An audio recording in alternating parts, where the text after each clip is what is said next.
If you're on the fence about moving, allow yourself the dream. Allow yourself to dream and be open to change and challenge your old habits. Moving can be a kind of a rebirth. It opens up all kinds of new possibilities. Now, let me ask you, have you ever made a big move?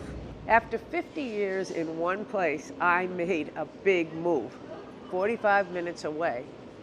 And I want to share with you, here's why I did it.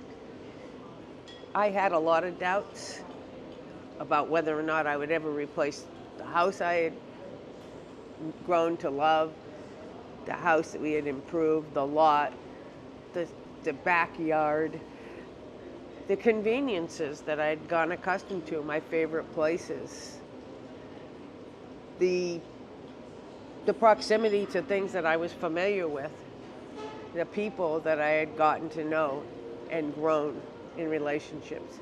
Of course, I doubted that these would be replaceable, but I was drawn for a reason, which was a dream I always had, was to live near the waterfront.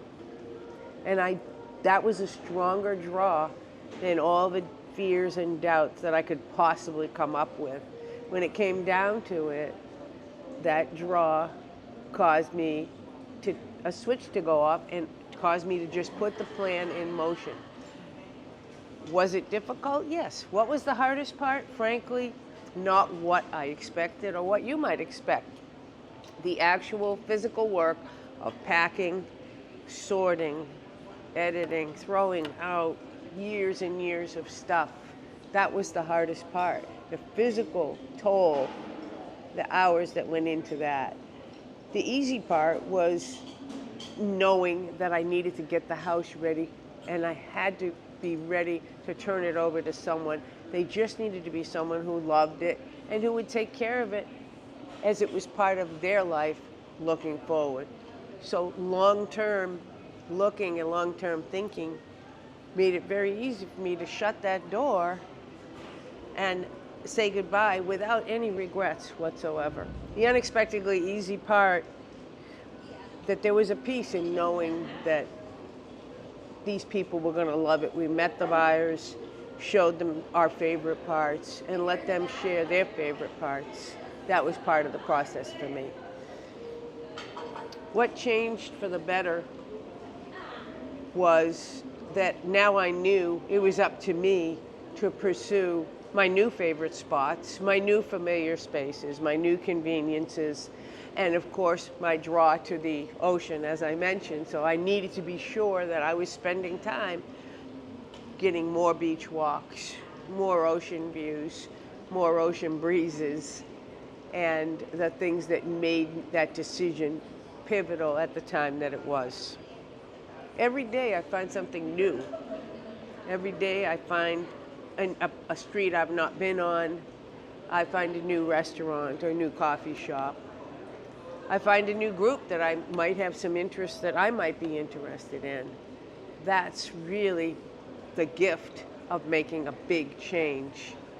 And remember, my change was only 45 minutes away, but it was after 50 years. 50 years of habits, 50 years of easy, 50 years of anything is a lot. How's life different today?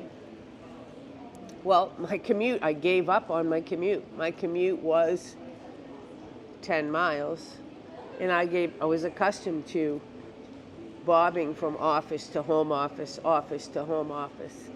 Now I've got a 45-minute ride to get to the majority of my work, but when I get home, it's well worth the drive. And I've made those drives enjoyable. I come home to the sunset or the moonrise over the Piscataqua River, it's worth it. When I get up and the sun's in my eyes, crossing the bridge, it's worth it. I lost my perfectly private and positioned backyard gardens, but I have a much smaller, more manageable garden and backyard now. So I gave up and I got more of what I wanted. And I just had to really get clear. If you have ever, if you're on the fence about moving, maybe allow yourself to dream. Basically, I told you about my dream. and you need to allow yourself to dream. If you've made a big new move, I'd like to know what surprised you.